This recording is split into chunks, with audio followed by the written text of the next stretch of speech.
अस्सलाम वालेकुम। दी math corner के साथ मैं हूं सफ़ीना और टाइप्स ऑफ मैट्रिसेस में आज हम करेंगे टाइप नंबर 11 जिसका नाम है स्केलर मैट्रिक्स। देख लेते हैं कि इसकी डेफिनेशन हमें बुक से क्या बता रही है।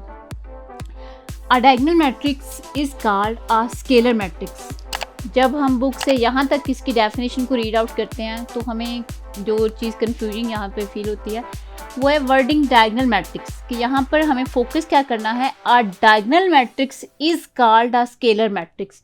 यहाँ तक असल में तो हमें स्टूडेंट को यहाँ तक पढ़ने तक यही लगता है कि इसमें बेसिकली कुछ बताया नहीं जा रहा या नेक्स्ट जो लाइन है वही इसकी बेसिक डेफिनेशन है, लेकिन ऐसा नहीं है। असल में यहाँ पर एक मेन जो शर्त होती है, एक मेन कंडीशन जो होती है वो बताई जा रही होती है और उसको कॉन्सेप्चुअली हमारे माइंड में बहुत क्लियर होना चाहिए कि यहाँ पर बताया जा रहा है अ diagonal matrix is called a scalar matrix, कि आपके पास किसी भी मैट्रिक्स को स्केलर मैट्रिक्स होने से पहले उसे क्या होना चाहिए, डायगोनल मैट्रिक्स होना चाहिए।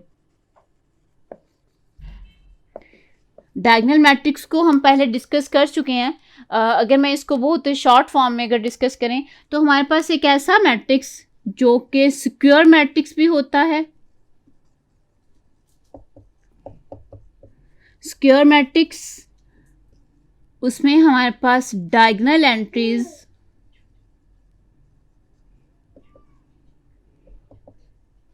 Eight least any one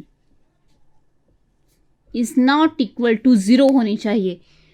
first of all square matrix होता है। सेकंड उसमें कंडीशन ये होती है कि डायगोनल एंट्रीज हमारे पास जो होती हैं उसमें से एटलीस्ट वन एंट्री हमारे पास नॉन जीरो होनी चाहिए। और थर्ड कंडीशन जो डायगोनल मैट्रिक्स में हमारे पास होती है वो ये है कि नॉन डायगोनल एंट्रीज वो हमारे पास हमेशा 0 होती हैं।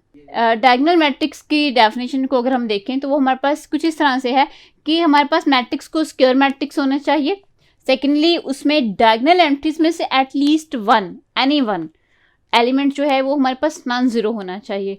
और थर्ड एंड लास्ट हमारे पास नॉन डायगोनल एंट्रीज हमारे पास सारी की सारी 0 होनी चाहिए।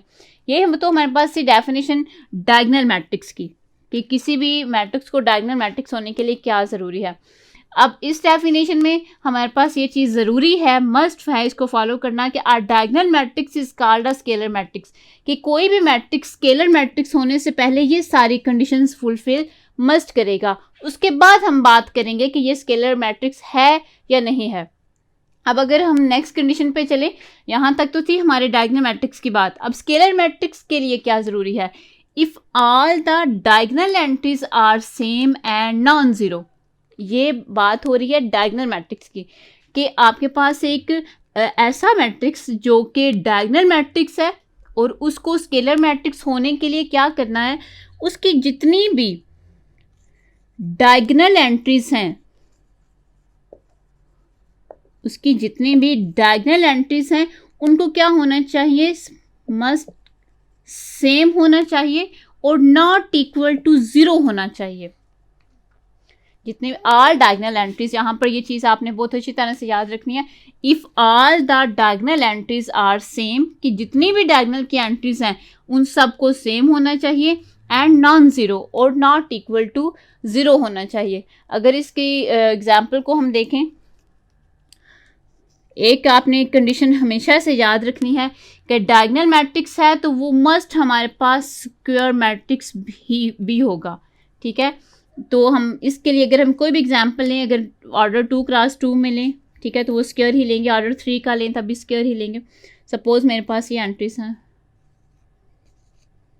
एंड 2। अगर मैं इस मैट्रिक्स को देखूं तो इसमें एक तो कंडीशन फुलफिल हो रही है, ठीक है।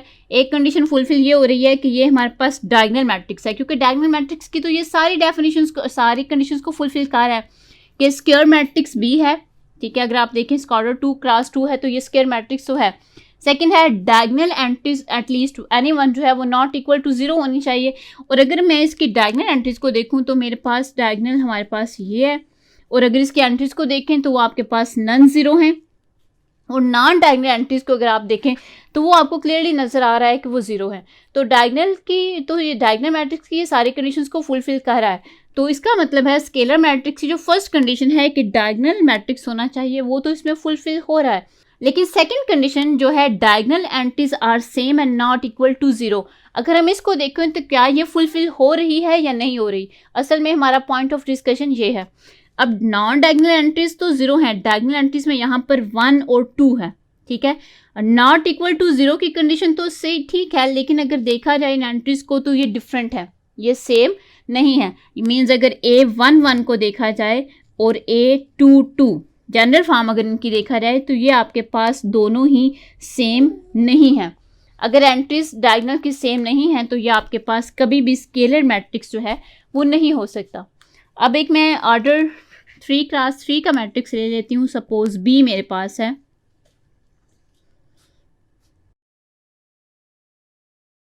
सपोज मेरे पास एक मैट्रिक्स B है। अगर हम इसको देखें तो फर्स्ट ऑफ ऑल तो ये डायरेक्ट शो कर रहा है कि हमारे पास ये डायगोनल है, डायगोनल मैट्रिक्स है, क्योंकि डायगोनल की एंट्रीज शो हो रही हैं जो कि नॉट इक्वल टू 0 हैं और नॉन डायगोनल एंट्रीज हमारे पास यहाँ पे 0 को शो कर रही हैं, तो ये हमारे पास डायगोनल मैट्रिक्स तो है। इसी तरह अगर हम सेकेंड कंडीशन देखें स्केलर मैट्रिक्स के लिए, तो स्केलर मैट्रिक्स के लिए ये था कि आपके पास डायगोनल की सारी एंट्रीज जो हैं वो सेम होनी चाहिए और नॉट इक्वल टू 0 होनी चाहिए।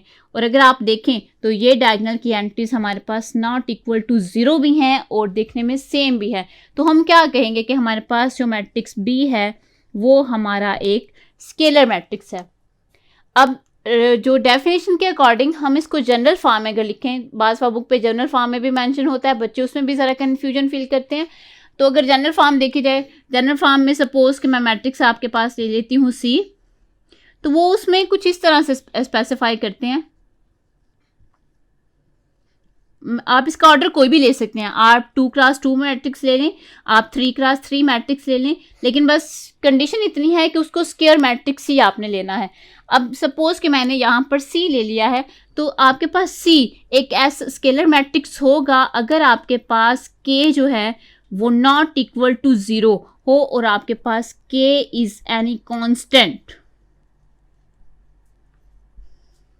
ठीक है। ये बुक पे अक्सर जनरल फॉर्म लिखी जाती है कि आपके पास, ये तो एग्जांपल्स थे इसकी जिसमें मैंने एंट्रीज शो की हैं, लेकिन जनरल फॉर्म में हम इस तरह से मेंशन करते हैं कि आपके पास डायगोनल में जो K है वो नॉट इक्वल टू 0 होना चाहिए और K आपके पास कोई भी कांस्टेंट हो सकता है, जैसे यहाँ पर मैट्रिक्स B में K की वैल्यू 1 है।